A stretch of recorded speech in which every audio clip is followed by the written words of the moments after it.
Sira na rin ang bahagi ng isang flood control project sa Candaba, Pampanga na halos 80 milyong piso ang halaga. Nakatutok si Ian Cruz. Nagbitak hanggang sa Lumundo ang portion ng inilagay na slope protection sa Malisik River sa Barangka, Candaba, Pampanga. Ito ang isa sa mga phase ng proyekto na nagkakahalaga ng 78.7 milyon pesos at nakumpleto nitong November 2024. Ayon sa mga residente, nangyari ito sa kasagsagan ng sunod-sunod na bagyo at epekto ng habagat. Nagka-crack yung siguro maaaring pumasok yung tubig. Yung sa crack na yun hanggang lumambot. Nung lumubog na siya sir, sa tubig, nung malaki na talaga yung tubig, pagbaba ng tubig sir, sumunod na. Bumagsak na rin yung paggagawa. Ang proyekto, ginawa ng Santo Cristo Construction and Trading Incorporated. Ayon sa ilang trabahador na nakausap namin, nasa 72 meters ng dike ang apektado. Kinukumpuni na ito ngayon at target matapos sa loob ng tinatayang 1 linggo.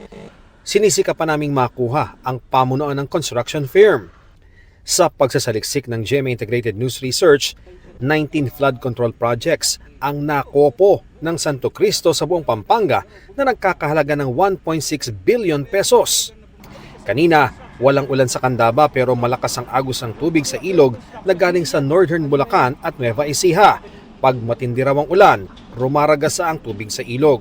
Kaya ninenerbyos ang residente sakaling tuluyang masira ang dike. Paglaki ng tubig, lalabas dito sir sa kabayanan namin dito sa barangay namin. Alos masisira, marami pananim na palay dyan, gulay.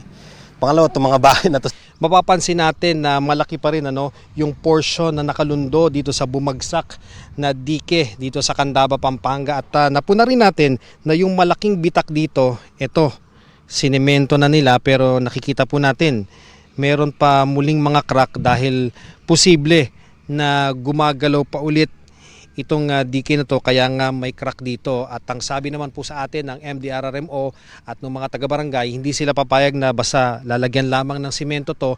Kinakailangan daw na tibagin na rin itong nakalundong portion na to para makaiwas sila sa peligro. Medyo magiging question na rin natin yung tibay nung struktura.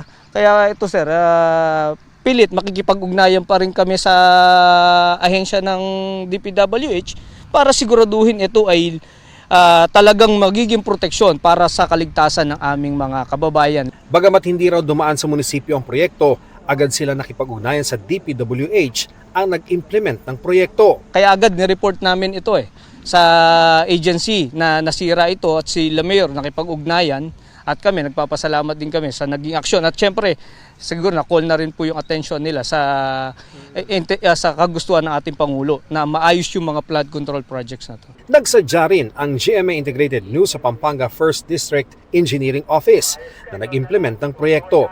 Pero ayon sa kanilang information officer, wala ang kanilang district engineer pati na ang mga division heads.